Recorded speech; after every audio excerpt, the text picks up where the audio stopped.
What's up, YouTube? Capital G here. Got some YGO Pro commentary for you guys. Got a pretty entertaining match here. This one is competitive and it has some back and forth. It's called Soul Charge for 1 Kappa, and it features Teller Knights down here at the bottom versus a fire version of Hat. I used to call it Fire Hat back in the day, or some people called it Fat. And you know, I think that there is a little bit of a misconception with decks like this, decks like Hat and Teller Knights, that people think are not good. A lot of these decks are still at full power, and they have a lot of good and very strong cards. If they open pretty well, especially if they go first, they can auto win against even some of the best decks in Yu-Gi-Oh! Maybe not true Dracos, but against everything that is not true Dracos, you have a pretty good matchup if you go first and you open pretty decent. So let's see exactly what's going to happen here. You guys know that I'm a fan of Teller Knights, although he did not open with any monsters, and honestly, if I looked at this hand, I'd be like, oh god, I'm probably gonna lose this duel, because there is actually no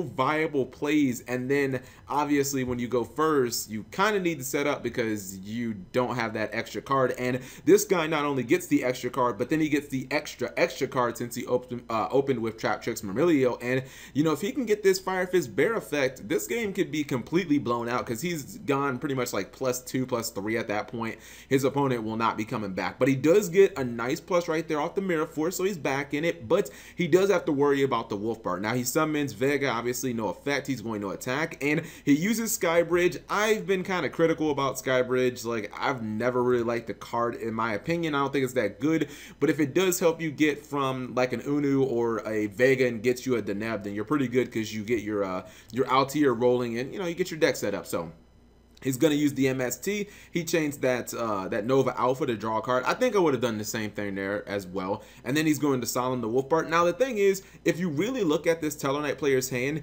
it has some powerful cards like Instant Fusion and Soul Charge, those being limited cards, or excuse me, Norden limited card. But he does have Card of Demise, and that does directly conflict with Altier and Soul Charge. So he can try and draw a bunch of cards, but then he loses out on his Altier and he loses out on his explosive play. So, you know, it'd be interesting to see what he gets. I don't think Deneb was a very good draw there, but hey, his monster got Solemn, so I guess Deneb is not that bad. He does choose to actually go for Card of Demise, and he draws a bunch of monsters, and he actually has to discard his entire hand.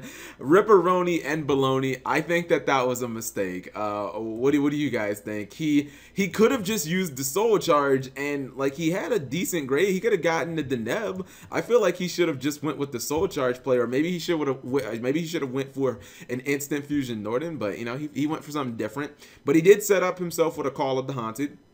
That is responded with Maxi, so he's got a nice little counterplay, because you just wait for your opponent basically to target the Altier in their graveyard, and then you chain Maxi, and they're pretty much committed at that point to not just summoning Altier, but then summoning Deneb, so you'll always get a plus off your Maxi. He does go into Vatlamis or Batlamis. This, you know, this would have been a perfect time for Tornado Dragon, don't you guys think? Like, basically, if your opponent would have bottomless the Tornado Dragon, you still would have been able to chain the effect and pop another card. So that's why Tornado Dragon is so invaluable to a deck like Teller Knights that don't have that much removal, because you can clearly see he's trying to go into Trevere. He's trying to bounce the call back to his hand and you know, potentially pick a card out of his hand. But this guy not only had the finished, or excuse me, the bottomless, but then he's going to activate Artifact Sanctum. He's going to get his Scythe out, and then he's going to Fiendish Chain to the Deneb, essentially cutting off the Teller Knight train, as I like to call it. Now here's where the hands are going to put in work, man. Hands are still really, really good cards, and he's going to basically run a train on this guy's field. He starts popping back row, RIP to Instant Fusion.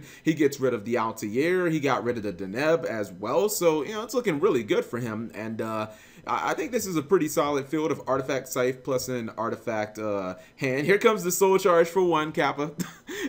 He's gonna go for Deneb again. Once again, this would be a perfect time to go into Tornado Dragon. If your opponent just has 2 back row, Tornado Dragon will put in so much work here. You know, you could pop both back row potentially, although you probably wouldn't want to pop if you know your opponent is playing Artifacts. Maybe that's a dumb idea to go into Tornado Dragon. So he's gonna go for Trevere, which I would have summoned in defense mode, but whatever, he does get rid of the Artifact Sanctum.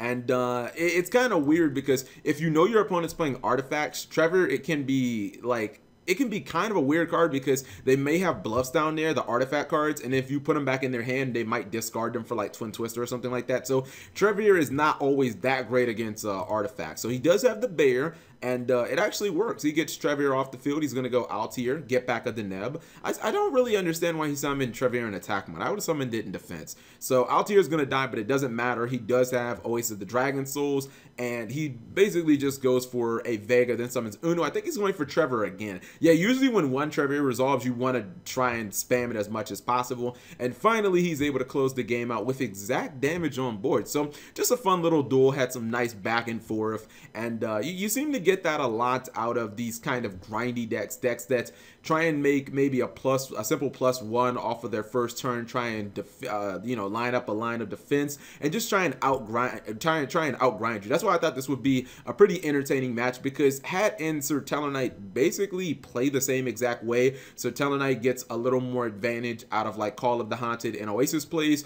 but Hat has a little more advantage when it comes to like instant monster removal, being able to search like Bottomless and having the hands and whatnot. So a little bit of a Duelist Alliance era kind of throwback match, because Primal Origin was when Hat was like super big, between like Primal Origin and what was the set before that? Maybe like Shadow Specters or something like that. Anyways, I'm rambling at this point. Thank you guys for watching the video. I hope you guys enjoyed it, and subscribe if you have not already.